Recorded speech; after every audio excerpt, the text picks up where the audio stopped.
Hi everyone, Sarah Pacaro. Today's video is going to be about toxic people. Aren't they all?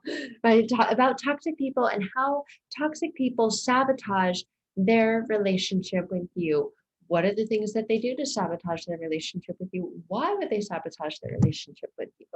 So we're going to go over those today, 15 things today. So before we get into that, remember to subscribe, comment, like, share all of the things. And if you're looking for more help working one-on-one to reprogram, rewire, and get to be the most incredible version of you after you have been in a toxic and unhealthy relationship and been through the ringer with all of this, then remember to connect and we'll talk about working one-on-one more together. But this video is going to be about toxic people and how they sabotage their relationship with you. What do they do? Well, the first thing that they do is they focus on every last fault that they can find or even manufactured, right? There's not a single person walking this planet that is perfect. There is no such thing as perfect. I love the phrase perfectly imperfect. But narcissists or toxic people don't see that. For them, it's perfection or nothing. And they will focus on every last fault that they can find about you or manufacture. So an example of this, I remember the first narcissistic relationship that I was in, uh, the ex made fun of my eye. The weirdest thing, it's like this manufactured fault. And when I smile, my eye gets a little wonky. And I remember that he would talk about that and he would talk about how big my teeth were. And the second narcissist, I opened up, right? And I shared that was a pain point for me growing up. I had really big teeth. I had buck teeth. And so he would always just and make this really stupid, goofy face anytime that I would talk. We'd be in the middle of a conversation, and he would focus on that as if it were a perceived fault. So even if there is nothing, they will manufacture a fault. They will make up a fault, and then they will focus on it to just get to you and drill you to have you feel less and less secure about yourself. Because if you can feel insecure, then they can control the security that you feel, right? And then they start to say things like, "Oh, are you really going to wear that?" Hmm. And you're thinking, what do you mean? Yeah, I am going to wear it. What's wrong with what I'm wearing? Right? And they will focus on every last fault that they can find or make up because they know that it makes you insecure. And when you're insecure, you're not going to go and put yourself out there or leave them, right? Such a backwards thing. But they will also sabotage the relationship with you by comparing you unfavorably to others, including themselves, right? So they will compare you unfavorably to others, and that may look like uh, maybe it's comparing you to other people that they follow on social media or Instagram or Facebook, or comparing you to your friends. And they'll make little comments while maybe you're out in groups or at parties or about your friends, or while you're sharing or something, talking to them about them, they'll compare you unfavorably to them. Well, why don't you just do more like that person does? And you're thinking, well, what's wrong with the way that I do it? Right? And so that is a form of gaslighting and manipulation when they compare you unfavorably to others. A loving, kind, caring, supportive person will put you up on the pedestal, right? Or there won't even be a pedestal. They're just kind, caring, and loving to anyone. They don't need to put anyone else down to make themselves or anyone else feel better. But you notice a toxic person will sabotage the relationship with you by doing that and constantly comparing you to others, making very judgmental comments. Uh, or and using themselves. Well, well, I would never do that.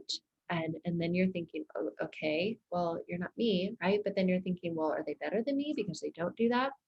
So that is another way. A third way that they will sabotage their relationship with you is blaming you for everything that goes wrong, both in and beyond the relationship. They will blame you for all of it. They will never ever take responsibility. They will say, well, if it weren't for you doing XYZ, then that wouldn't have happened. And you're thinking, oh, okay, well, you were there too. You had a part in it as well. So how is it all my fault? And you're probably thinking that a lot because they are always blaming you for everything that goes wrong in the relationship, beyond the relationship, right? Even if you're out like driving on the road with a toxic person in the car, someone cuts you off, somehow it's your fault. Well, you didn't use your blinker. Well, and you're like, oh my gosh, right? Why is it always me? Why is it always the things that I do. What about you do? No, they don't want to take a look at that at all. They'll turn it around and then find a way to blame you for all of the things that go wrong in the relationship. The next thing is they'll never show you any appreciation. You may find that you get overworked, exhausted, overrun because we all want appreciation. We all want that validation. It feels good, right? But they'll never ever show you any appreciation, even if they do. Or you tell them things like, you know what, you don't appreciate how much I do around here. They'll go, yeah, I do. I tell you all the time. My ex used to say that all the time. Yeah, I do. I tell you all the time. And I thought, no, you never tell me. That's why I'm telling you that you never show any appreciation for anything that I do. I cook, I clean, I do the laundry, I fold your laundry, I put it away. When you come home and throw it on the floor, I put it away for you because you can't seem to do it yourself. I don't know why, because you're a grown man, but you can't do that. And I do everything. And you never even say thank you. You never show any appreciation for anything I do. But you will notice a toxic person will sabotage the relationship by doing that. And then they will put unrealistic expectations on you. And you will feel like no matter what you do, it's not enough. It's never enough because they're putting unrealistic expectations on you. You're expected to work a full-time job. You're expected to help out. You're expected to take care of the kids. You're expected to get them all their appointments on time. You're expected to help out around the house, to pay the bills, to do all of these things. Yet they can go off and either do nothing or do whatever they want to do, when they want to do it, who they want to do it with, and then put this unrealistic expectation on you that it's your job to keep everything together. Not theirs. They're just going to come in, waltz in, and benefit from it. So putting very unrealistic expectations on you causes a lot of tension and a lot of pressure. And it is one way that toxic people will sabotage a relationship with you. The next thing is they will take, and they will take and take and take, but they won't give. They will come in and they will just take. And right, maybe it's something in the form of like, they never help out with making dinner, but yet they come in and eat dinner and then they leave their dishes there, then they go off, or they don't help with the laundry, they don't help with, maybe you're the breadwinner, whatever it is, they take, and then they don't give back. So you're left feeling completely depleted, deflated, because you're not getting anything. You're only giving everything, but you're not getting anything back in return because they are takers, they are not givers. The next thing is they will fail to listen to you or show any acknowledgement of attention. And you may notice this when you're talking with them and you're going, hey, are you listening? Yeah. And then you get the eye roll, or you get the, what did you say? As if it was a bother that you spoke up. So they will fail to listen to you. They will completely go stonewall or silent treatment you, or just be there and just, my ex used to do this all the time. What? Yeah, I'm listening. While sitting there scrolling on his phone, which filled me with rage. I wanted to take the phone and throw it through the wall and see it shatter to a million pieces, particularly because I paid for the phone. But when I got, yeah, I'm listening, they will fail to listen to you or show you any attention. And that is one of the ways that they sabotage the relationship with you. They will throw your wounds in your face. They will take those things that they know that you are really self-conscious of, that you're really insecure about, or the traumas from your past. Well, it's not my fault your mom did that, right? Look at you. You're just like your mom. You're just like your dad. And they will take those things that they know are triggers for you and they will throw them in your face. They will rub your face in them. They will throw your wounds in your face. And it really, really hurts when they do this. But they love doing it because they love seeing you squirming. And it's a really, really sick, twisted way of being, but it is what they do. They throw your wounds in your face. So obviously not good people to be with, but if you are, there's some inner work to be done to understand what took you to being with them and then heal those inner wounds so that you don't end up being with them anymore. The next thing and way that toxic people will sabotage the relationship with you is they'll act in unloving ways. And this can be through many, many methods. It can be verbally, they say really hurtful, painful things to you. It can be physically. Maybe You want them to be more affectionate with you. You simply want them to like hold your hand or rub your back or sleep next to you, yet they're on the other side of the bed. They will act in unloving ways. They know the way that you want to be loved, and they will do the opposite. They won't hold your hand. They won't even sit next to you. They won't lie next to you or sleep next to you. They act in really unloving ways. And oftentimes they say really, really unloving things to you, things that they know will really hurt you. They will tell you that you are unlovable. And they will say things like, look, that's why I don't do all that stuff. You want me to like hold your hand and rub your back and sleep next to you, but you're going to act like this. That's why I don't do that. And they will tell you that you're unlovable. Who's going to love you, right? Well, and maybe they go so far as to go outside the relationship or commit adultery or cheat on you or sleep with someone else. And then they'll tell you, well, I had to do that because you don't X, Y, Z. And you're unlovable, you're disgusting, look at you. And they will tell you that you're unlovable because if they keep you thinking, feeling, and believing that you are, they can keep you in their power, in their control. So they will act in unloving ways. They'll tell you that you're unlovable. The next thing they'll do is betray your trust in every which way. And trust is one of those things that once it's broken, once it's gone, it is really, really difficult to ever get back. It takes a lot of work to get back. And they will betray your trust. But you may naturally be a kind, caring, compassionate, loving, forgiving person. And so you forgive them and you let them come back in. And then you beat yourself up because you say, gosh, I should have known better. Why did I do that? But they betray your trust in every which way, in every opportunity and second chance, third chance, millionth chance that you give them. They take it and just betray it. They don't appreciate it or honor it. They're going to continue to use and abuse and betray your trust every which way, right? And maybe it's something as simple as, okay, well, I just want you to start coming home after work instead of going out with your friends, right? Even though they're probably not going out with their friends, they're going out with other people, but they say, sure, yep, I'll come home straight after work. And maybe they do for a couple of days, and then Friday comes and then they go out with whoever. They don't end up coming home until 10 o'clock. They don't answer their phone. They don't send you a message. And you're left going crazy because you trusted that they would start to come home right after work, like they said they would and like they had been doing. And then boom, all of a sudden, there they go again, betraying your trust. Uh, then they will make you feel like a failure. That's another way that toxic people sabotage you, is by making you feel like a failure. They will make you feel that you suck at everything that you do, right? And maybe you're not fulfilled in your job. And so you think, you know what, I'm going to go back to school and I'm going to get educated and I'm going to get a better job.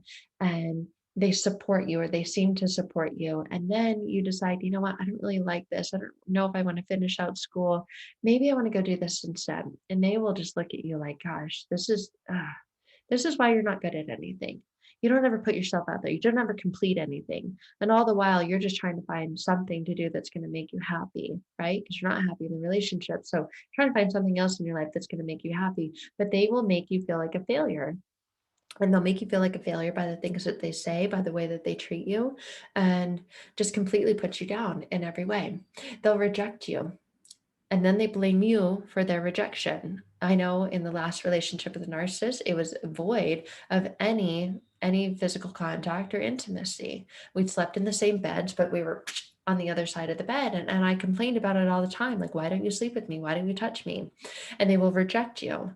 And then they make it feel like that it's your fault. They blame you for the rejection. Well, you were snoring last night, and so I couldn't get any sleep, right? And you're like, okay, but what about before we went to sleep? So you find subtle ways and maybe not so subtle ways that they reject you, and then they blame you for the rejection. Well, if only you wouldn't have, or, it's your fault that you, and then I, insert the way that they rejected you. And they're always blaming you and not ever taking responsibility, but you find that they're constantly rejecting you in so many ways. The next way that toxic people sabotage their relationship with you is by frequently threatening to leave. My ex all the time said, oh, really? Okay, well, watch this. We'll just get a divorce then. Then what are you going to do? And okay, well, I'm going to go over here then, right? And then if during that break or that time off, they cheat on you, of course, it's your fault and they blame you for it. Well, you're the one that told me to leave. You're the one that told me you hated me. You're the one that told me you couldn't stand to look at me and to leave and never come back. And if it weren't you saying that, I wouldn't have left. You're the one that told me to, right? And they will frequently either leave or threaten to leave. And when they threaten to leave, what happens is they create this situation where you end up begging them or saying, you know what, sorry, I didn't mean it. Please don't leave, right? And as they're storming and walking out of the house, you're that crazy person who's chasing them and going, please don't do this. Come on, come back in here. We can work on this, right? And then you're begging for them to come back because they're threatening to leave. Right? And maybe the whole time they weren't really going to leave because where else are they going to go? I mean, some of them have places to go, but some of them don't. But they like that you're constantly going after them. And then the last thing that we'll talk about today, the way that toxic people sabotage their relationship with you is by talking badly about you to others. They will get everyone else involved.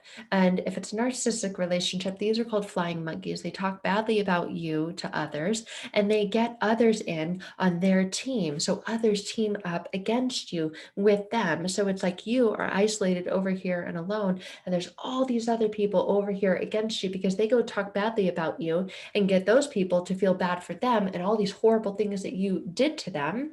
And then they all team up against you. So if you've been in a relationship with a narcissist or a very, very toxic person, these are the ways that you will notice that they sabotage their relationship with you. And you may wonder, why would they do this, right? It takes a lot of time and energy to do this. They do this because they like to keep the ball in their court and they have this sense of power and control in the ways that they can manipulate you and use you by doing this. So this is the reason why they do all these things. If you have been in a relationship with someone like this, it is so important, first of all, to acknowledge and identify this and what is happening, what is going on, and to get out of that relationship as safely and as quickly as possible.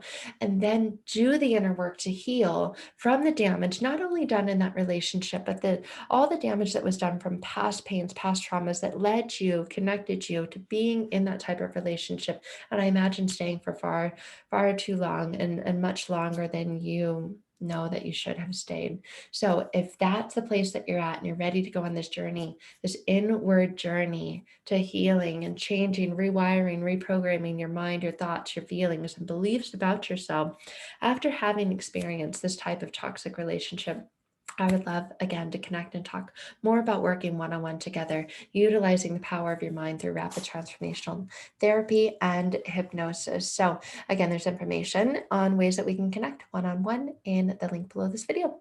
Thank you guys.